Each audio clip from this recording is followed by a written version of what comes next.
Hey, first grade readers and thinkers. It's me, Mr. B. It's that best time of the day when we get to read together and think together. So today we are going to be reading another fairy tale, Rapunzel. And as we read the fairy tale, we want to be thinking about a few things. One is who are the main characters? What's the problem? How does the problem get solved? We also want to be inferring what the characters are thinking and feeling and what's going on that the author isn't telling us with words. And then we want to be just thinking about fairy tales and kind of comparing Rapunzel to Rumpelstiltskin and other fairy tales that we know about. Then, in a little bit, we will pause on Rapunzel and we'll start to do some nonfiction reading about our neighbor country to the south, Mexico. But first, Rapunzel. This book, like the Rumpelstiltskin book, both of these are stories that come from the cultures of Europe. So they come from France and Germany and Italy. But they've been retold for hundreds of years. And so Paul Zelinsky thought it would be neat to retell the stories with his own illustrations. And so he wrote the Rumpelstiltskin book that we just read. And he earned a medal for his beautiful drawings and his retelling. The medal, it's a Caldecott Honor Medal for being one of the best picture books the year that it was written. And then when he wrote Rapunzel, so this silver medal means it's one of the best. The gold medal means it's the best in the year that it was written. The Caldecott Gold Medal Award winner, Rapunzel. And I can tell you, from the times that I've traveled to Europe, the scenery here looks very much like the scenery in northern Italy. It's very beautiful. Rapunzel.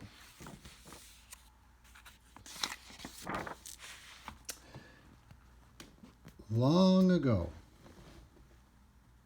So right away, before we get into it, most fairy tales start with some saying like long time ago or long ago, or in the case of Star Wars, a long time ago in a galaxy far away. That comes from the tradition, like the once upon a time tradition of all fairy tales. Here, instead of saying once upon a time, he says, long ago, there lived a man and a woman who had no children. As year followed year, this was their only sorrow. Then one spring, the wife felt her dress growing tight around her waist. Joyfully, she said to her husband, "We are going to have a child at last."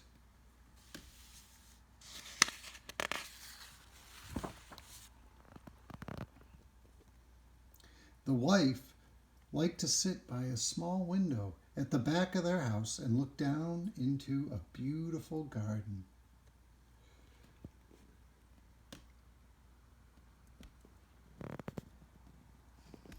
See her up there? Yep, that is definitely an Italian garden. Flowers grew there, and rare fruits and herbs of every kind. The garden belonged to a sorceress who had enclosed it on all sides with a high wall. No one ever dared to enter it. Sorceress is like a witch. One day, as the wife sat by the window, her eyes fixed on a bed of Rapunzel.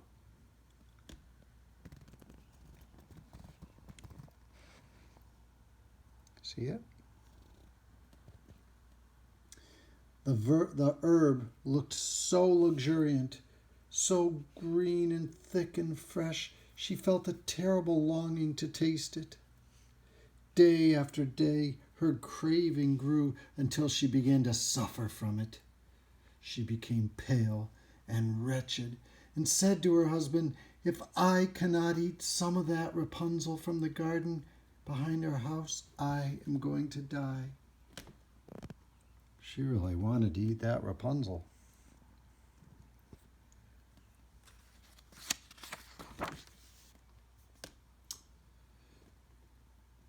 Look what he did. Her husband was alarmed to hear such desperate words from his wife. He loved his wife dearly and saw no choice but to bring her some of the Rapunzel. 10 times, 20 times he circled the garden wall, but found neither door nor gate. So, lowering himself through the window at the back of the house, he climbed down into the sorceress's garden. Quickly, he pulled up as much Rapunzel as he could hold and scrambled back up through the window. His wife made a salad of roots and greens and devoured it with wild hunger.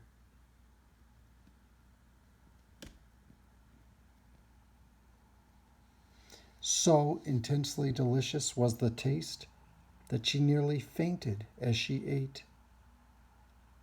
Yet the next day, her craving for Rapunzel was even fiercer than before.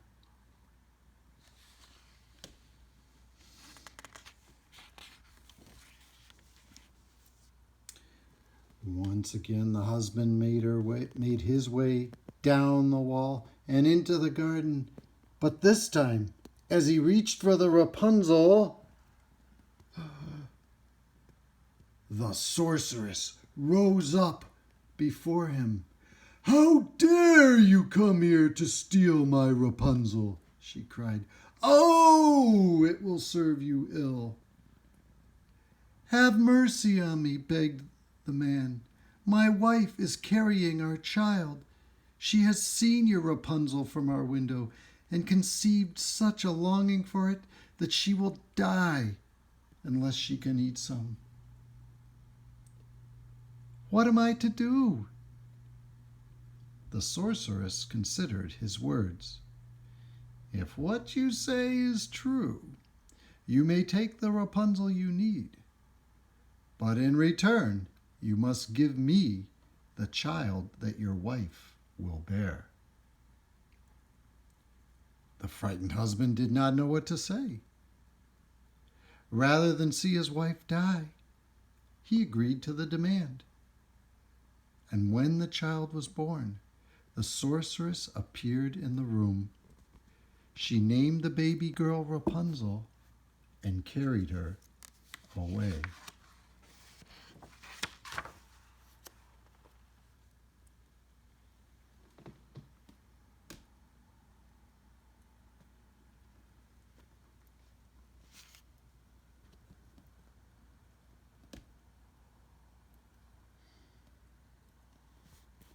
How do you infer, or what do you infer, that the wife and mother is thinking right now? What do you infer that the husband and father is thinking as the sorceress takes away their beautiful newborn daughter, the one child that they've always wished they could have?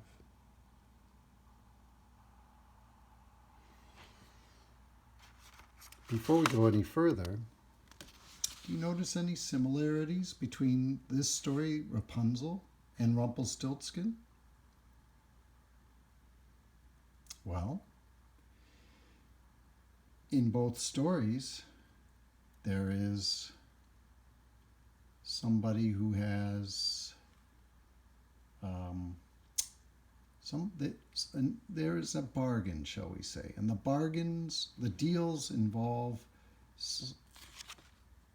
the the sorceress and Rumpelstiltskin doing something for the heroes, the good characters, in exchange for getting something in return. And in both stories, Rumpelstiltskin and the sorceress, they asked for the baby. So that was one thing that's in common. Interesting.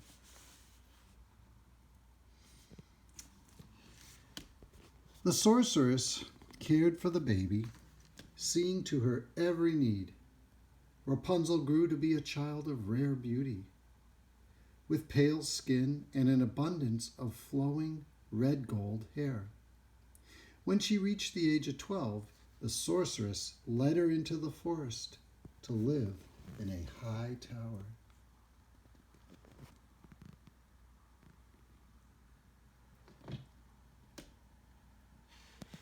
See the high tower?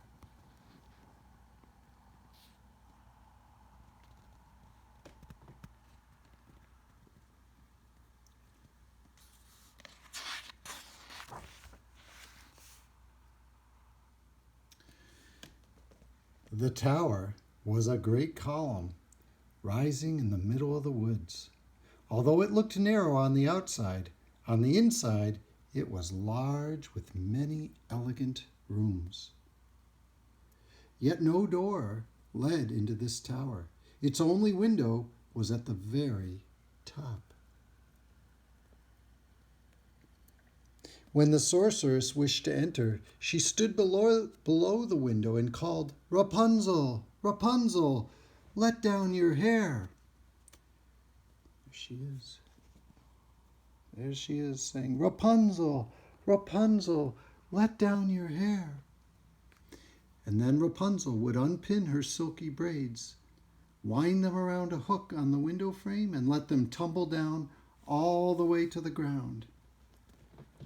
So there she would kind of run the hair around the hook so that it would take all the weight and not hurt her as the sorceress pulled herself up.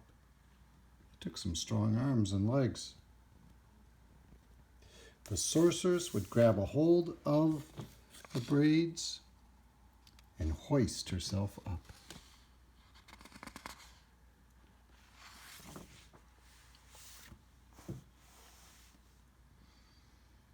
So, at this point in the story, our main characters, we got a few of them. We have and we started out with the husband and wife. They had a couple problems. But their big problem is they lost their daughter. We have the sorceress. I guess you could say she doesn't really have a problem. But her challenge, I guess, is to care for Rapunzel. And Rapunzel seems happy enough so far, but she is living all by herself in a tower out in the middle of the woods. Don't know how she feels about that. For years, Rapunzel lived alone in her rooms above the treetops, visited only by the sorceress. Then one day, a king's son came riding through the woods. King's son. What do we call a king's son? Yes, a prince. As he neared the tower, he heard a voice sweeter than any he had ever known. It was Rapunzel, singing to the forest birds. Charmed by her voice, the prince fell deeply in love. He circled the tower 10 times, 20 times, but he found no entrance. "How strange this tower is," he said to himself, and he felt he would die of sadness. He inquired at the nearest houses, where he was told that the tower belonged to a sorceress who was keeping a young girl shut away inside. Day after day, the prince returned, hoping to glimpse the girl whose sweet singing had moved him so.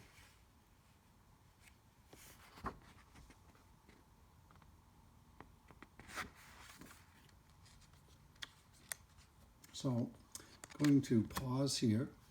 We'll continue the story of Rapunzel tomorrow. So, at this point,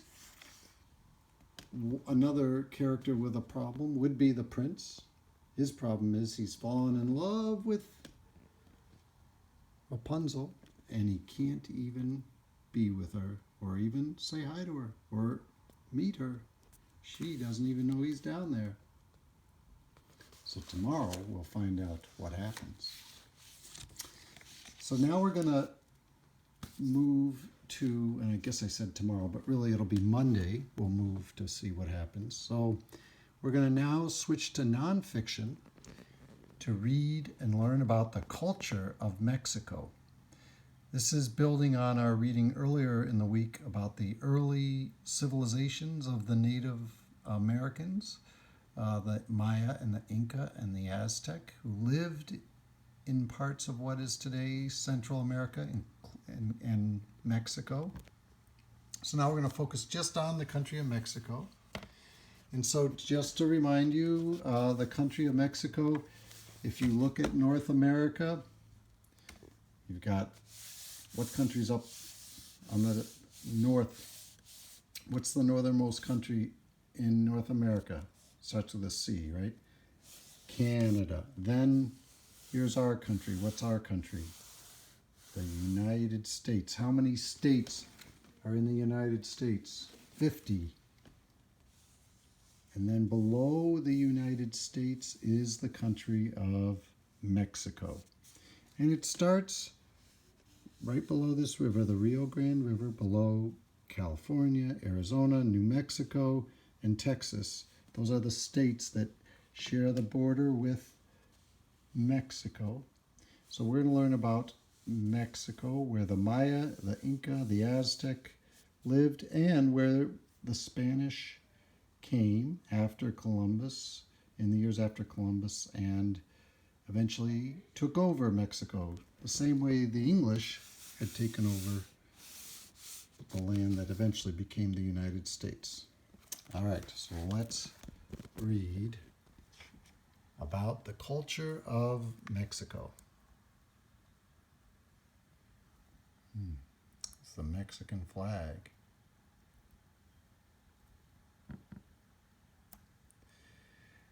Four chapters. We're going to start out with Mexico, past and present. There you go, Mexico, past and present. Imagine you are walking through modern-day Mexico City, one of the biggest cities in the world. Suddenly, you come upon the ruins of the Aztec city of Tenochtitlan. I'm guessing I'm not pronouncing that perfectly, but I'm going to sound it out, Tenochtitlan. What you have discovered is that hundreds of years ago, the Aztec built cities with palaces and temples. Mexico City is built on the ruins of the Aztec city of Tenochtitlan. There's the actual ruins that someday you'll probably go see.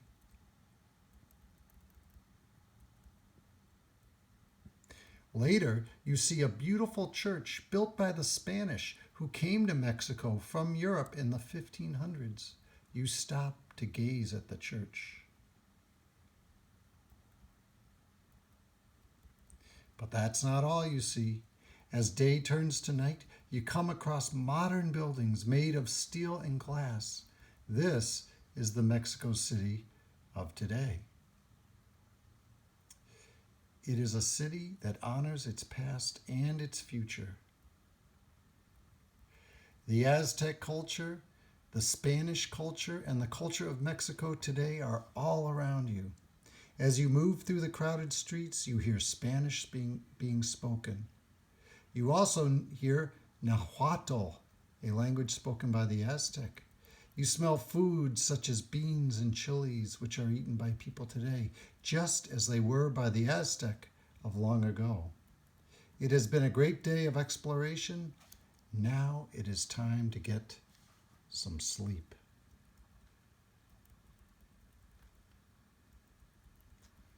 Oh, that looks really nice, huh?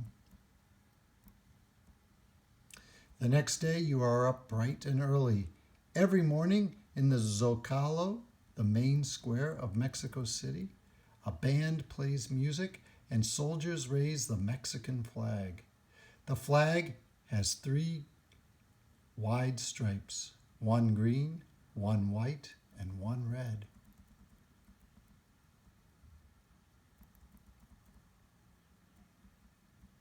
Look at that.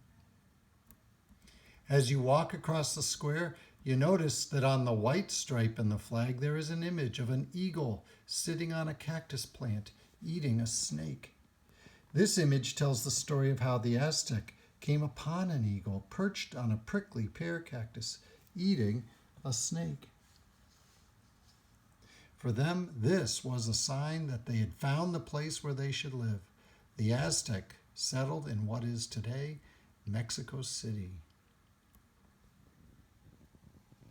You know, this looks a lot, that flag is very similar to the flag of Italy, which is also green, white, and red. But the flag of Italy does not have the eagle and the snake and the cactus in the middle.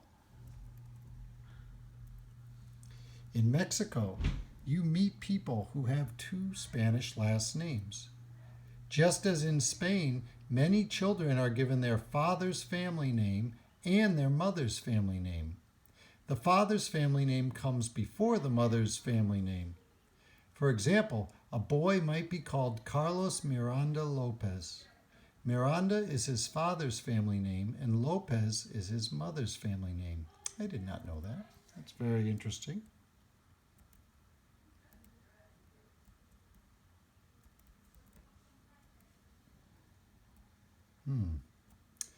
You also discover that children in Mexico learn many of the same subjects in school as you do. They learn math, science, history, geography, art, technology, and physical education. But instead of English, they learn Spanish. Many children also speak native languages that have existed in Mexico for hundreds of years. You have learned a lot about Mexico during your visit.